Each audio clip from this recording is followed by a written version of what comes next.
while Divya is actually, I will be in this side of the stage because she also will. Uh, Before she sets it up, I wanted to say two things to put the context very clear. Lean is a very, very cultural thing, very cultural. Each of your companies has its own culture. It is driven by the leaders of the company. So if you are the proprietor, the way the lean management works, as Sir asked, will be completely driven by how he drives the culture of his company. And is the entire management which you will use will drive from the leadership team of any organization.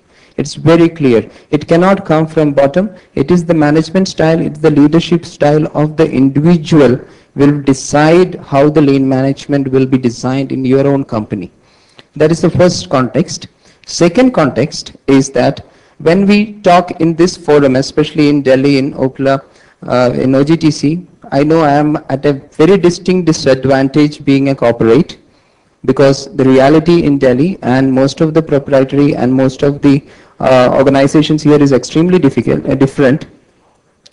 And because of that, I have to tell our model is based on a stable demand and short work order quantities. This is our business demand. So whatever is the learnings, I think you will have to think that how to put into your context, because we are a corporate and we work with extremely different external environment. So these two contexts I have to give, and this is a project which we had actually competed in Lakshya, which is in NITI, which is one of the great institutes of India, on par with the IITs of India. We were actually competing with Goodless, Nerolac, Bosch, Tata's, that kind of company. So this was the 5 selected national cases of lean manufacturing. The other cases were basically others. And you can see the posters. This is an Indian example of the posters.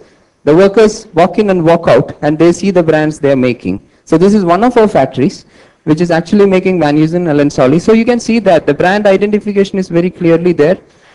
It is a Six Sigma project. So the methodology is slightly heavy. So we'll try to skip the methodology. We will come exactly to the point in which what we did, the people management, the methodology, the line balancing, the modular systems, how the layouts were designed. So we'll come specifics, and the methodology we'll try to slightly underplay. Divya. And Divya is an integral part of our business excellence team, an Niftian. 4 years back she passed out, very young, talented girl. So she has been a part of the lean initiative. She is the one who actually struggled for 3 months, frustrating in that production floor, trying to do the change management, and the champion of our lean management system, which started off. The methodology in the Six Sigma technology, it goes by define, measure, analyze, design, validate, benefits, conclusion, future roadmap. So we will skip that. We will move on. Yes, we will. A very good morning to all. We'll just go through the methodology. This is the DFSS that is designed for Six Sigma methodology. Deployment snapshot of lean project. It was done in a very methodological way in which the project charter was defined.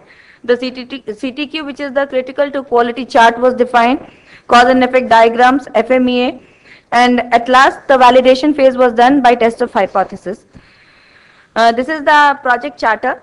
The most important thing here was that we were having a line with 57 operators producing 700 pieces at 48% efficiency, which has moved to 70% efficiency. So if you see, this is the critical to quality chart. Basically, we broke down the important points of the project into small integral parts, which we will be concentrating throughout the project to understand how we can gain the big results. The measure phase, the different important parts like the cycle time, lost time, rework, lead time, skill index were monitored very closely to understand how they can contribute to the overall implication of the project. You can see the various figures which were defined for the project to understand that each of them contribute equally to the overall objective. Analyze phase, the approach was first of all cause and effect diagram was done. There were 5 important problems which were identified, causes were identified to it, and that failure mode and effect analysis was done to prioritize the root causes. After these, we came out with a set of root causes which were the most important to move to lean, and then we went into the design phase, which was the most crucial phase, where we used different techniques to identify and to address different root causes. I will come to the design of the project because the methodology is over. The first piece which we took was taking all the non-value added. These are the 5 stages through which we have traveled in our lean. These are the 5 stages. It took us 2 years. We are still work in progress. It will take another 2 years for us to perfect the system. Now, the first thing which we did was the NV identification. As Mr. Beda said, the NV identification was basically about all the non-value added items in a shirt making. This was a shirt unit. We have extended it to trousers also. Now, she will show next slide. Yeah.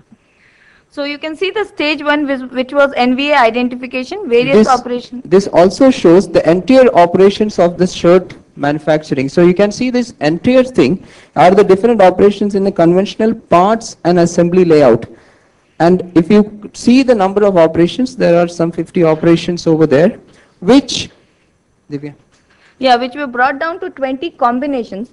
So once you see that red bars, they were removed from the line, and then the rest of the operations, which is 57 minus 5, were brought down to 20 combinations. Now you can also see the difference in a conventional manufacturing system where operator efficiencies are given the key. So you can see, if you see what you want to achieve, right there on the top of the bar is the production target of your line. And if you take the individual workers, you are actually sitting on your machines. Each of them will be having so much imbalances, it is like a wave. So what happens is the worker who is over here, most of the time, even though your line is producing at the efficiencies and at the target, that person is actually idle for half the day. This was one of the biggest issues when you do line balancing and then you do individual product efficiency optimization, which we went into the different operations, sew the pressure foods, sew the needles, sew the machines, and try to modulate them and bring them as close as to the rate of flow which we require from the line. That is the change in the way it was done. Yeah, apart from the combinations, there were one of the very important things was the workplace engineering which was applied. Like if I had to cite few examples of it, these are the few examples in which the cycle time of the operation was brought down. If you can see, it is sleeve box, front placket, buttonhole, and sleeve set. One of the examples is the buttonhole examples. This is a brother machine which we were using, and each shirt has 13 buttons. 11 are bigger size and 2 are smaller size. Hence, there was a manual program change after every operation.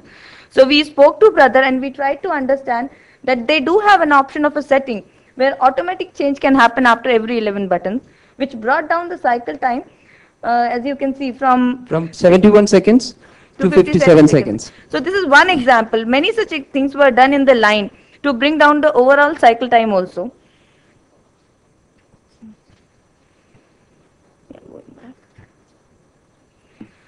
So once we got, Divya, just go back. Once we got a almost balanced flow, this is 400 garments in 8 hours with 20 operators in combinations.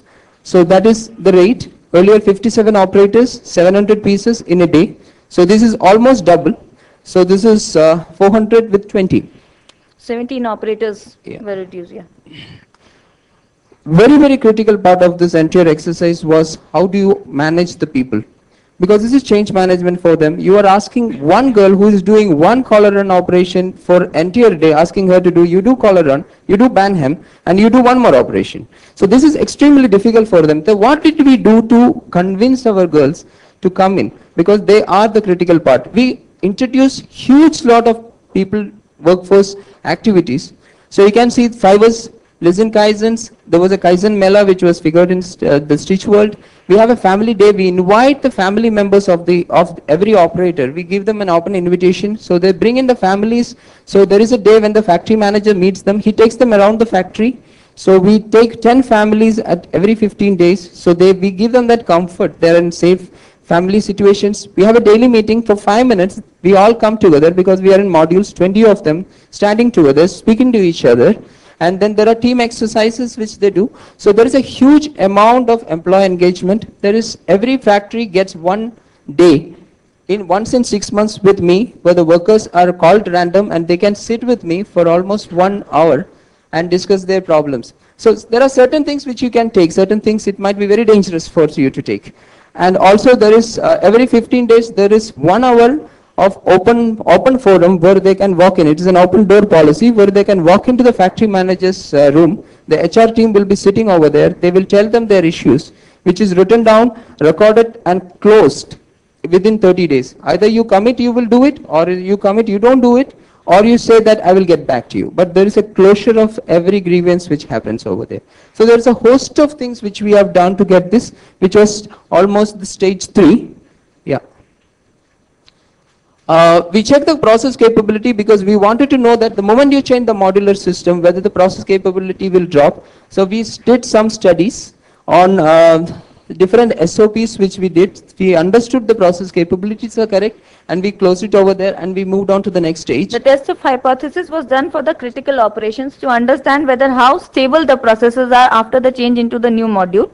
So you can see these were the critical operations for which the test of hypothesis Pocket was attach, done. collar attach, sleeve set, sleeve top, and process of side seam. So anybody who is doing shirts knows that these are the 5 very critical operations where we cannot drop our process capabilities, neither the quality standards. Yeah. Now this is the outcome of what happened. Now you can see that the output was 752 operations, attack time of 35, and a throughput time of 1820 seconds within the module, within the line. It got cut into 2 modules. We'll just show you the layout. 400 and 400 with 2020 each, and with almost a attack time of 70. So we cut the stack time into almost double, but you know the rate of flow was so high. So we are actually now churning out garments maybe in 6 hours. It's within our system. We can show you the conventional line. This was something which I fleetingly showed last time. Yeah, this is the conventional line. You can see those 5 different parts coming from the different parts area, conventional line. We still maintain the conventional line because we think that there is a certain part of a manufacturing which requires conventional line and its efficiencies. We have only converted 80% to module where we think that it gives us an advantage. Now you can see how these parts are moving, and it goes to the assembly, that is a sleeve. Then it goes to the assembly. The back and the front comes in over there. It gets connected. It goes in. It goes all the way up. The collar gets connected and it moves on. The sleeve comes from the back. You see the amount of transportation which is happening there. It keeps on moving into the front and it gets finished on the end. Now we will show you the module where we talk about logistics. This is the module. These are 2 modules, one coming from here, one coming from there, from both the ends. Now you can see the combinations. All are loaded together. The people are sitting next to it. There goes the collar. This is the front, and that is the back coming over there. The front and the back gets attached over there. The collar is waiting over there. It goes over there, and then the sleeve comes from that machine. The sleeve gets joined, and it goes to the assembly. And there comes the cuff. The cuff gets attached, and then it gets finished. So this is the module of shirts. We have made subsequent arrangements for the module of trousers also. So we'll also show you Kaizens, which has been there are multiple Kaizens on the shop floor. We will show you one Kaizen where the folder change of kansais are happening. The kansai folder change, how it happens in some of our stylings. So there are almost our Kaizen index is quite high. So this is the Kaizen of these are different Kaizens. This is an example of single millet exchange of dyes, which This is the SMED example, so which we so far know, but we have tried something here. So these are certain process capability enhancements before, after. You can see these are all coming from the operators. We have done nothing. This particular Kaizen which we are showing to you is not an industrial engineering contribution. It is done by our maintenance department. Amazing work. Yeah. So basically 3 centimeter and 3.5 centimeter, we needed 2 different dyes to do different folders. That's how it's been changed.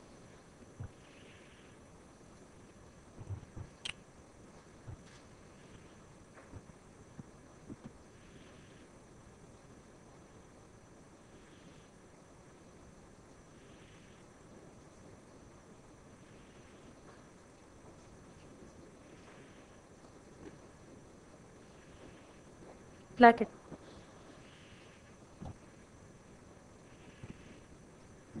The working is there? Sorry? She's teaching. No, no, that's only the change. Yeah. So is the single minute exchange didn't take even a single minute actually. The folder was changed. Normally the mechanic used to come and take it out and put it inside and then screw it again. So this is one of those examples. There are innumerous examples because it was a huge effort. It took us 2 years again. So Divya, move on. Yeah. This is again going back to the methodology. What happens is the non-value added items. There were 900 was the RP and we reduced it to 200. Each of those things like imbalance of work content, more distance There is traveled. priority So numbers you can have come really see down. that distance traveled 720 was the RPN number, which is a separate factor, but it got reduced to 40 because you saw how fast and how close they were. Now then again the final validation phase where all the critical factors like number of garments per person per day, delivery output per day, quality, WIP, lost time, test of hypothesis was done and statistical validation was done that there is a process stability brought in for these processes. Yeah, the benefits and the conclusion, you have seen how this is the trouser line, this is the shirt line. Once we did in the shirts, we went back to the trousers, we changed the trousers, same methodology because the methodology can be adopted very easily. It is very reflective. And then we went to do manpower cost reductions, we went to the welfare cost, how much we have reduced from there. And it almost turned out to be almost 1.25 crores for the last 1 year alone, what we got from out of this entire project. And that's huge money. So now, what we did after that is that's why we say that we will take another 2 years to actually get into maturity and probably share with everyone. But we are just showing that, you know, this is completely top driven and it is completely the management and the managers who have actually been very receptive, very open, and it's a huge mass thing. What we have done is we have now categorized our lean lines. This is the last slide. Yeah, this is the last slide. What we have told them is, if you know karate, there are different belts. So you start with a white belt and you go to a yellow and then you go to brown and black. So we have defined maturity levels for our lines. So for the first maturity level, we call them as the white belts. They come at the optimal cell design, the design you saw, just the layout, and then the work standardization, 5S and Kaizen in a very basic format.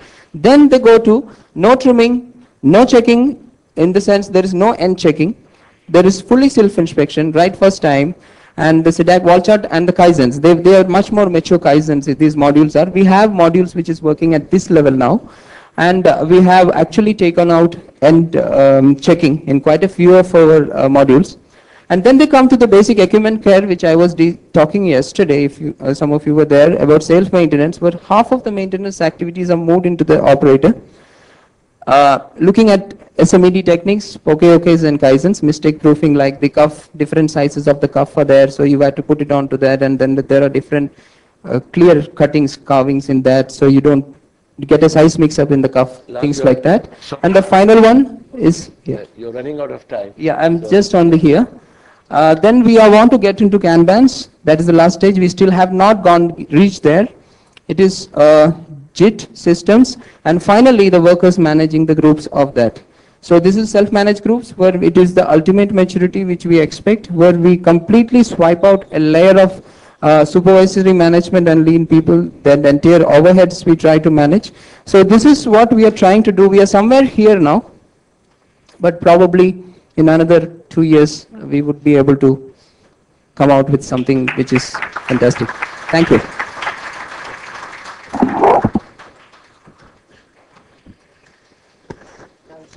Yeah, thank you, Mr. Lal. Now, yesterday also we had a fantastic presentation from you, and there is no doubt that you are the doyen of this industry, that you are setting excellent standards. And if these standards are emulated by us, even in a small way, our industry can go a long way. But there are two things that we have to remember. The difference between the export industry and your industry. Our industry is a very challenging and a very tough industry from 3 points of view. Number one is that we have a very short time span and we are delivery bound. In retail, you are not delivery bound. But the fantastic thing that you did was that you made yourself also delivery bot. Because when you said yesterday, when we get an order on Tuesday, we deliver it on Thursday. When we get it on Wednesday, we deliver it on Friday, even an order to the extent of 1 dozen, which was fantastic. The second challenge that we have after the delivery is the cost challenge. I mean, cost challenge should come first, but they're all equal challenges which we have to meet.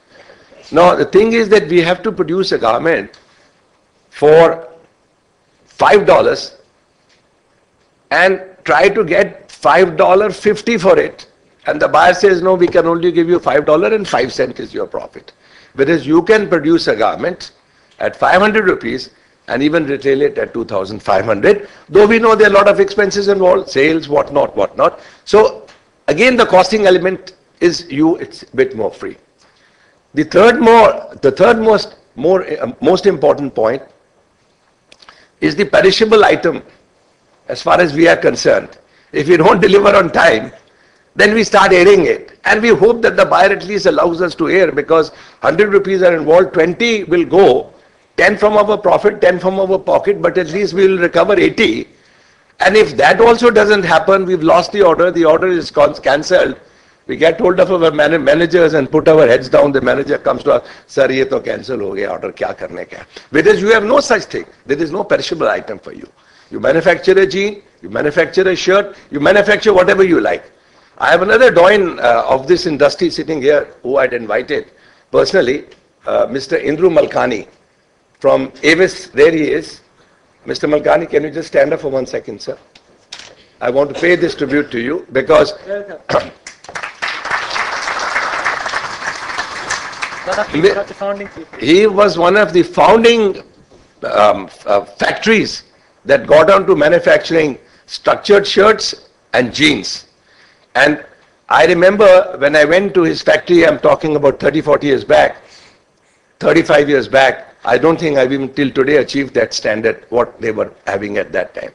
I think they were manufacturing a shirt for 4 rupees or 6 rupees and probably a jean for 11 or 12 rupees, which they were shipping in very, very large quantities to Russia.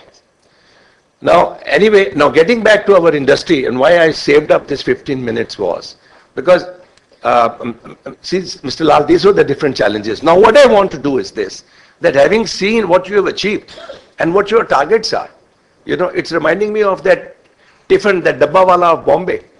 They never failed. The Dabbawala system of Bombay, lakhs, the foreigners are not aware of this, Hundreds of thousands of lunches are delivered in Bombay to all the workers, to all the offices, to all the senior staff and the junior staff and the middle staff. I don't remember the figure, but it's something like maybe 500,000 or million. And not one tiffin box goes wrong. And it's delivered always on time. It never happens that your tiffin, A's tiffin, is delivered to B by mistake. And that tiffin is picked up from the house. And dropped back at the house. And dropped back at the house. And this is the Sigma, what is it? This qualifies. This is, the best system. And case studies have been done internationally as to how they achieve it.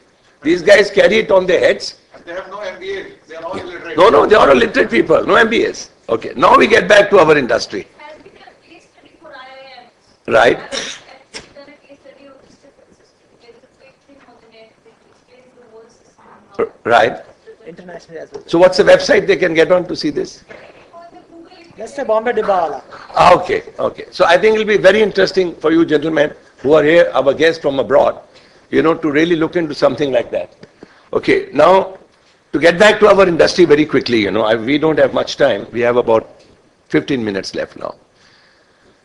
What I want to share, what we need to do is this. Sorry, I lost track of my mind. I'm going to get back again to Mr. Beda for a while.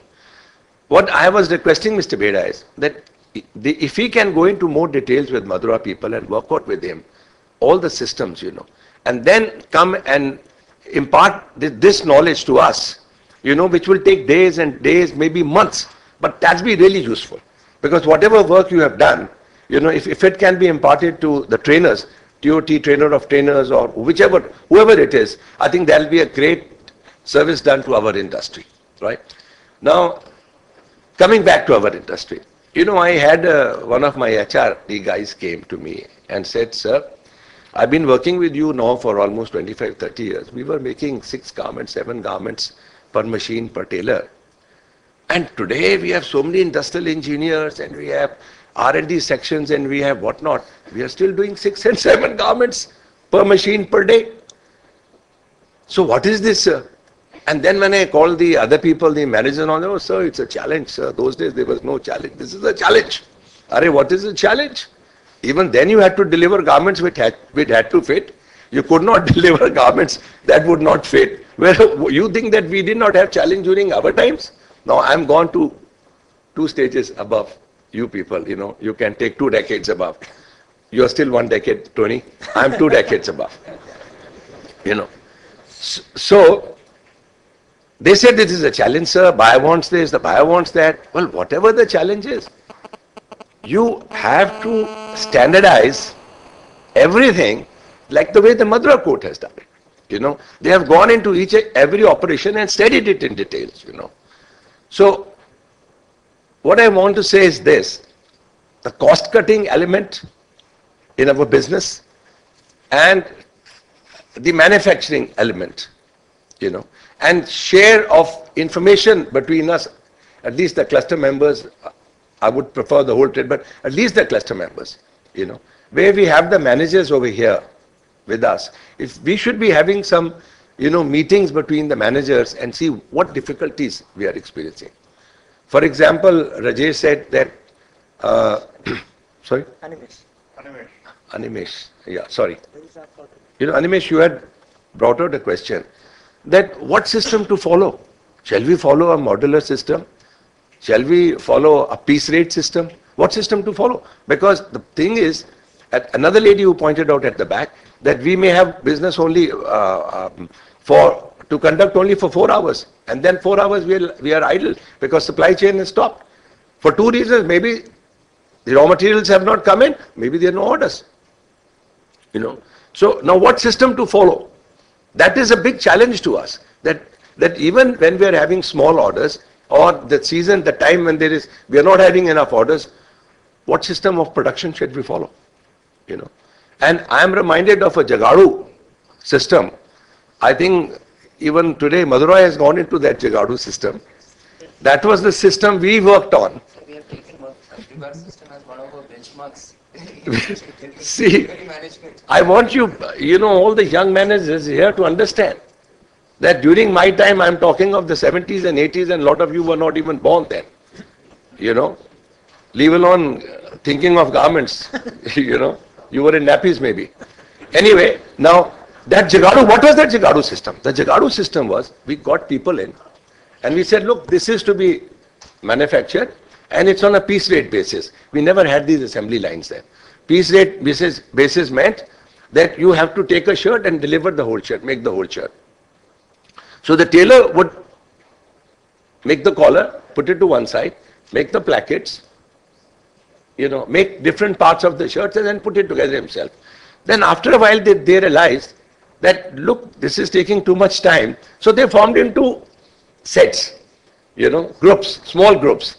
So there was a group, 3 or 4 people who did the collars, some people did the plackets, some people did the cuffs, and they put the things together and they found that where they were able to produce 2 or 3 pieces per tailor in 8 hours or 10 hours time, they were able to produce 4, 5 and 6. So they thought this system was fantastic. And when we saw this, we also encouraged that system. We said this is fantastic. So what they did actually was, they did their skill metrics themselves, which we are trying to achieve today, and we don't even get to achieve it. Because I said, look, we saw, there was a lady who was trained to do this job. Where is she? Sorry, sir, she has left, sir. She has gone on maternity leave now. So then where is the next person over there? Then no, sir, we are training. This lady is here who's being trained. You know, my son told me this, the whole story. And she said the whole line was getting blocked because new lady had come in. And then when he called the supervisor and said, can we just give her a training at least for half an hour on the same job? And they found the line started moving. So the dedication and the participation of the supervisors, you know, and the QC supervisors is very, very important when the line is functioning. Now what these guys did was, they did their own skill management. They found who were good in making collars, they put them to making collars. Who was good in making, doing the button operations, they did the button operations. And those days the tailors that we used to get were the tailors who used to do retail business. Who used to make suits, who used to make pants, who used to make, shirts individually in shops. They came over in great hurt because they got opportunities to work for, for factories, for export factories, and they were very skilled tailors. Nowadays, what we have is we have skilled tailors, but their skill is tuned only to one item, only one operation. And this is what Mr. Malkani had told me 30 years back.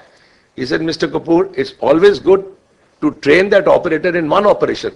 So they cannot leave you and go to another factory because they won't know what to do over there. You train them only for one operation so that they stick to you, But then the most important part is that, which we have to derive all of our exporters, is that what is the benefits that we can give to our workers. The important thing that comes out of this session at least is that as soon as an employee, whether he's a tailor, whether he's a helper, when he's coming to join your company, this is a big lesson for me, and I'm really, going to enact it, that when a tailor comes into you, he must say, I'm coming into a company where I have a future, where I'm going to get something, where I know I'll be paid for my worth, where I know I'll be paid if I work. And they must also know that we'll be thrown out if we don't work. But unfortunately here, whether you work or not, you are paid.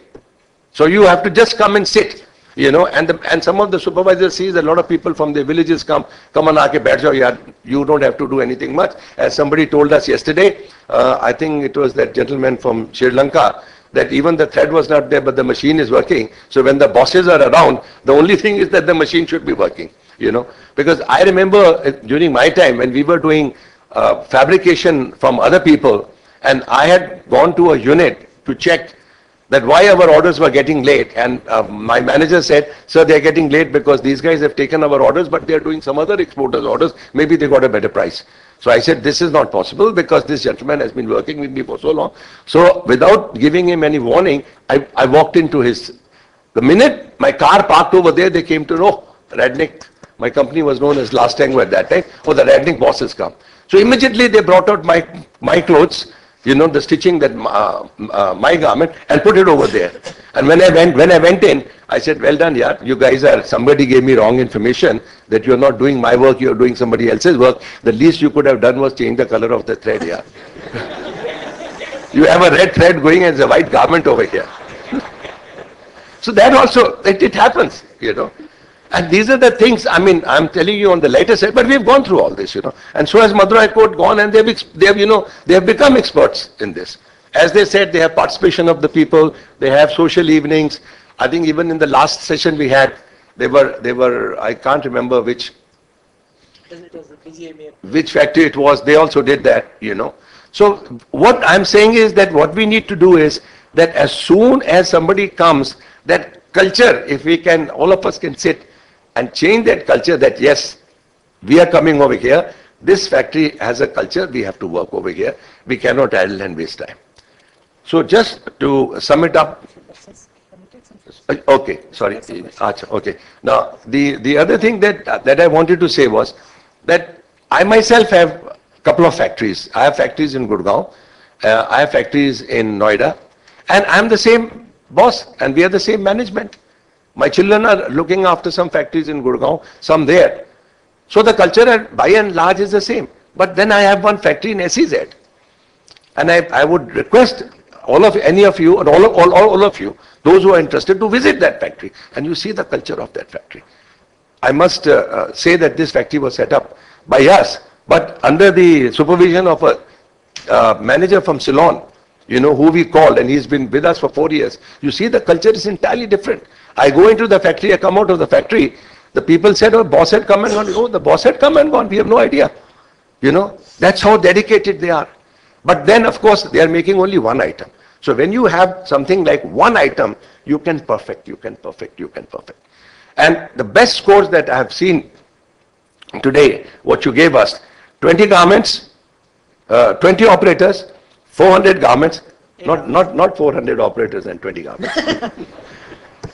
Right? 20 machines, 400 garments, 8 hours, which means 20 garments per machine and 20 garments per operator. I mean, if we can achieve anywhere close to that, even 60% of that. correction because some operators are working in multiple machines. So there are 2-3 machines for certain operators. I see. 26 machines are there, but 20 operators. Operators are 20. Achha, operators are 20. Okay, that's fine. When I said per machine, correct.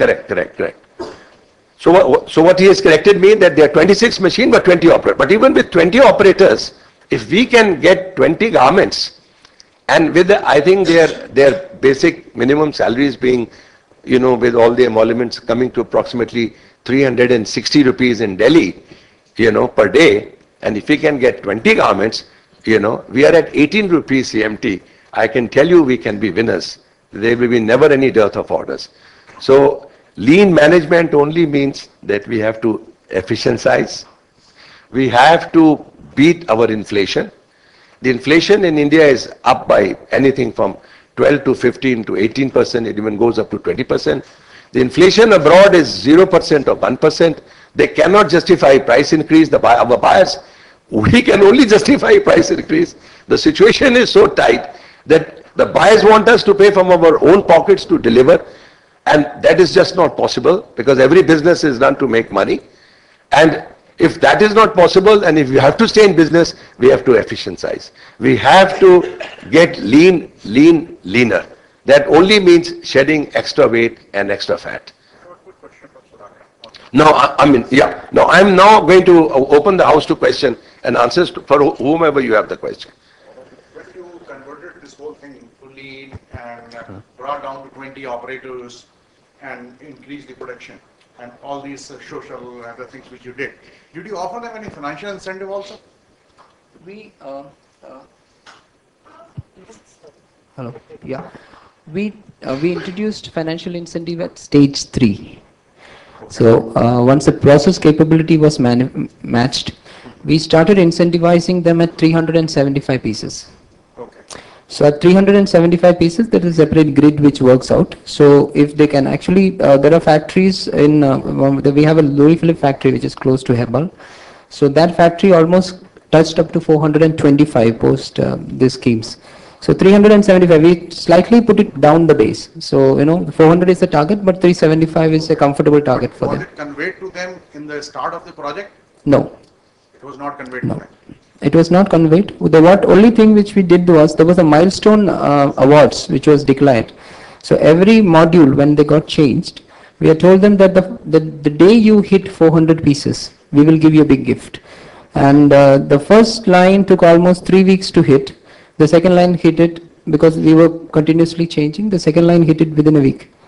So they saw the celebration, they saw the award function, and then they worked. So there was a milestone confirmation for every 400 because we wanted to understand the capability of the modules, whether they can get it. So once they got the 400, every line, when irrespective of whatever time they achieved, we gave the 400. And process capability, once we validated, we started incentivizing them. You see why I asked this question, it was announced in the beginning or not, because once your operator is in just single operation and you motivated them to do multiple operations. Yeah. So a basic natural question comes from the operator. Why what should is I there do for that? us in it? Yeah. Why I do the multiple operations? Operations. Yeah. And how you handle that question? See, that's what I told you about the culture piece. The culture piece is very important. The kind of credibility when you are talking to your operators and the kind of connect. So Rajesh was talking about top-down management to becoming teachers and things like that. And I find that at least in the south, which I am exposed to, when you speak to the girls, they really treat you. If you treat them with a lot of self-respect, they reciprocate back beautifully. So I'm not very clear what happens in Delhi, but I think human beings are like that. So because if you really touch their heart, they will do anything for you. You see, undoubtedly you guys did a wonderful job. But like the situation, the ground level situation is also different here. Yeah. This is what we think. So you hit 300, you take money, probably you can decide how much money you want to give them. So we, at that point of time, we had such a huge cultural thing with running with us. So we found it easier not to tell them what they are going to get in advance. But here you can do the reverse techno. It is customizing what you want to do and how much you want to get. But business economics should work. Your business. Yeah. Since you have made a successful case study and shared with us, Do you have any plan to do this replicate or this case study here in North India? We are not planning to come because Siddharth is my biggest competitor here. He's right now sitting. Yesterday we were having a conversation. He was saying, I'm making for Louis Philippe. So that I have to clarify, because every brand has an outsourcing structure and there is an outsourcing head. There is no reason for Louis Philippe or Van Heusen to place order with me. They can place order with Siddharth. And Siddharth can take away all my business because we are a separate vendor to Madura brands. So that cost, if Siddharth offers all the advantages which I am offering, every company in India actually can work for Madura. It's as simple as that, because then they will rather walk away from me. And the start of this project actually started from that realization, because when the brand started working with Indian vendors and then started walking out of our factories is when we started this. So the brands have their own outsourcing structure. They place orders with any vendor who is competitive. And they go on FOB business, so it's as attractive as the export business is. So, actually the Delhi cluster has a lot to offer to our brands. In different product categories, because we are expanding very, very hard. And Siddharth is right there in front of me, who is one of my big competitors from Delhi. Animesh, just a small clarification on that or addition. See, the thing is that, of course, his connect with his people is different because of the kind of organization, kind of HR function they have. We generally say that in many factories, you get about 20-25% productivity improvement without telling anything to your worker. You don't need to tell them anything. They are there to work. They're waiting for work. The work is not reaching them. Just by putting your managerial systems better, about 20% you will get. Of course, what you also want to do, but if you feel good about it, your economics is good, that is the time you can start rewarding. But classical theories say that at about 75% efficiency you should go for incentive, but you can always start giving bonus much earlier as such. It can be done, but that's not a prerequisite. But depending on situation, if you're a piece rater, of course, the situation is altogether different. It will depend on the culture, but that's not given. Okay, only one last question, if anybody has any, because we've run out of time totally. Okay. Please go ahead. Give him the mic. That's fine. Oh, no, there it is. Hello. Quick short question. I know we always try to, you've shifted to a modular system, but one of the challenges we face here is that our style changes. I wanted to understand what is your assessment or your feeling of the ability of your lines to shift products, and how quickly you think your lines can shift products. Yeah, first, when I started, I told about that, it's a very steady demand system. But within our modulars, I also stated that I have not converted everything to modulars. Because we are looking at the kind of customers we are working for. We are looking at the customer, like our women's wear lines. They work on 250 pieces and then they change the style. Then pleateds will come, the different darts will come. So we are not really changed our women's wear lines to that, because we think still the conventional line will have the power to actually look at those things. But at the same time, we are also seeing that if we take the entire product segment of ours, close to 40% of our merchandise stays on almost the same constant base. There is small differences in the sleeves, small difference in the yokes, which as an industrial engineer, if you can see that you can come in the same production module, you can actually take a lot of your styles in those basic formats into a style. So, and you know your legacy, you know your history, how much different kinds of styles you have done, and what is the trend which is coming in the season that the buyer is going to place with you. So that is something which we can do. And within the modules, we have different type of products which is already designed in it. So if you have the visibility of 6 months, you can really know the kind of orders which is coming to you, come back, put the layouts only for modular in that areas. Rest of the things, it has to be a very, very judicious mix of both.